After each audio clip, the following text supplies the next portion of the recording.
पुण्यातील येरवडा परिसरामध्ये असलेला गोल्फ क्लब कोर्समध्ये आता गोल्फ खेळताना मारलेला चेंडू थेट उड्डाणपुलावरील दुचाकीस्वाराच्या छातीवर आदळला। त्यानंतर हाच चेंडू रस्त्यावरून जाणाऱ्या इतर वाहनांवरही आदळलाय। अचानक आलेल्या या चेंडूने उड्डाणपुलावर एकच तारांबळ उडाली होती।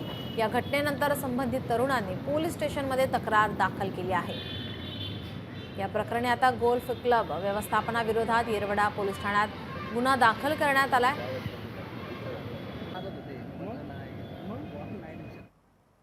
उडान ब्रिजवरनं मी येत असताना मी आणि माझे सहकारी दुचाकीवर येत असताना हा बॉल, या बॉलचा वेट पहा किती, हा बॉल येऊन पहिल्यांदा चारचाकी गाडीला धडकून माझ्या छातीवर लागलेला बॉल आहे हा। आणि ह्यानंतर बॉल लागल्यानंतर आम्ही थोड्या अंतरावरती माझा वैयक्तिक आम्ही उपचार केला। त्यानंतर पोलीस स्टेशनला कळवलं की हा बॉल लागलेला आहे आम्हाला। आणि बॉल लागल्यानंतर काही किती मिनिटानंतर तरी मला काय सुचत नव्हतं। त्यानंतर संबंधित पोलीस स्टेशनला कळवलं आणि गोल्फ क्लब प्रशासनाच्या विरोधात आम्ही तक्रार केलेली आहे।